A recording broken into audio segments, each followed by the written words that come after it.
हमर नाम शोभा झा अछि। अहाँ सबके ई चैनल पर में स्वागत अछि।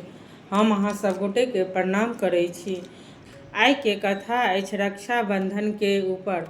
रक्षाबंधन किया निभायल जाइत अछि, किया बनायल जाइत अछि। रक्षाबंधन जे अछि राजा बलि आ बावन भगवान के अथी से मनायल जाइत अछि। और दोसर जे अछि से भगवान कृष्ण जे छलथि है, जहन हुनकर सुदर्शन चक्र से अंगुली कटि गेलनि और द्रौपदी जे छलखिन हैं से साड़ी के पल्लू के फाड़ि कऽ हुनका बांधि देलखिन। तो कृष्ण भगवान कहलखिन ई जे अहाँ हमरा अथी केलहुँ हैं, साड़ी के पल्लू से फाड़ि कऽ आर हमर अंगुली के रक्षा केलहुँ हैं, अगर कोनो समय में अहाँ के ऊपर दुख विपदा आयत तो हमहूँ अहाँ के रक्षा करे के लेल तैयार रहब। क्या तो कृष्ण भगवान जे छलखिन हैं से द्रौपदी के बहिन माने छलखिन हैं आ द्रौपदियो कृष्ण भगवान के भाई माने छलखिन हैं। जखन सबसे भयंकर कष्ट एलनि द्रौपदी के चीरहरण के समय, तो कृष्ण भगवान साक्षात अपन हुनकर साड़ी के कर्ज लौटाबऽ के अथी से ठाढ़ भऽ गेलखिन और साड़ी कम नहीं पड़लनि। द्रौपदी के साड़ी बढ़ैत चलि गेलनि, बढ़ैत चलि गेलनि, बढ़ैत चलि गेलनि। भाई अपन बहिन के रक्षा केलखिन।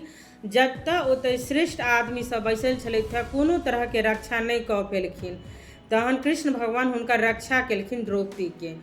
आ दोसर अछि एगो राजा छलथि है, युद्ध भूमि में जा रहल छलथि है, तऽ हुनकर बहिन कहलखिन कि आइ के युद्ध बहुत महासंग्राम अछि, भैया से हम अहाँ के माथा पर में तिलक करऽ चाहै छी और रक्षा सूत्र बांधऽ चाहै छी, तखने अहाँ युद्ध करे के लेल जाउ।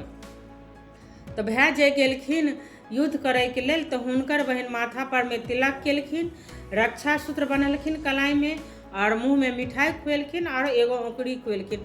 कहलखिन जे हमर भाई के सब तरह से रक्षा हुए, कोनो तरह से आइ बला नहीं आवे।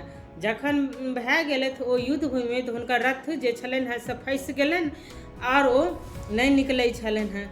जय हाथ में हुनकर राखी रक्षा सूत्र बांधल छलनि हैं, हुनका ओहि हाथ में किछु नहीं भेलनि आ दोसर हाथ में कनि कष्ट भेलनि। लेकिन ओ बहिन के भाई घर वापस एलखिन तो भाई कहलखिन कि बहिन अहीं के लऽ हम अहीं के द्वारे आइ हम घर में एलहुँ हैं। अहाँ के रक्षा सूत्र बड़ा पवित्र छलै, बड़ा हमरा रक्षा केलक। जै प्रकार से अहाँ के रक्षा सूत्र हमर रक्षा केलक, ओही प्रकार से हम सदा आब भाई के रीति निभाएब और अहाँ के हम रक्षा करब। अहाँ पर में कोनो विपत्ति दुख दुविधा रहत तो हम हमेशा तैयार रहूँ। तो ओहि दिन पूर्णिमा तिथि छलै, भादव महीना छलै, सिद्धि योग छलै और ओ पर्व मनायल जाइत अछि। तो पहले एते भद्रा काल सब नहीं चलैत रहै छलैया जते आब भद्रा काल चलैया। पहले तो अपन बहिन के सेहो अपन बहिन से सेहो राखी बनायल जाइत रहै छलैया, पितियोत बहिन से सेहो राखी मनायल जाइत रहै छलैया। और एगो बहिन एतऽ छथि, एगो बहिन मधुबनी में छथि, एगो बहिन दरभंगा में छथि। शादी के बाद तक क्यों एक बहिन एक जगह नहीं रहै छथि, सब बहिन सब जगह रहै छथि। आ भाइयों के सब जगह जाए के छै, किएक तऽ सब बहिन के मोन राखऽ के छै। पहले तो अपनो बहिन से राखी बन्हाओ, पितियोतो बहिन से राखी बनाओ। तो पहले एते भद्रा काल नहीं चलैत रहै छलै जते आब भद्रा काल चलैया। अगर पूर्णिमा तिथि है तो ओहि दिन सिद्धि योग मनायल जाइए आ सुबह से भाई जे छथि से अपन बहिन से रक्षा सूत्र बनवाबै छथि आ जतऽ जतऽ बहिन छथिन ततऽ ततऽ ओ जाइ छथिन आ बहिनो सब आबै छथिन।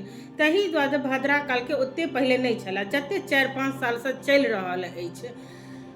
तो भाई सब सेहो अपन बहिन के खुश करऽ चाहै छथिन आ बहिनो सब भाई के लेल पूरा दुआ मनोकामना सब मांगै छथिन जे हमर भाई रहे तो नैहर बनल रहे तो हम नैहर में आबैत रही और हमर नैहर बनल रहे जे हम एतऽ बैस कऽ छहरिया कऽ जाइत रही। तो ओहि तिथि से जे छै से हर बहिन भाई के अपन कलाई पर में रक्षा सूत्र बांधैत एलखिन हैं। पूर्णिमा तिथि भादव महीना बहुत महान महीना मानल जाइत अछि। एहि भादव महीना में बहुत तरह की पर्व मनायल जाइत अछि।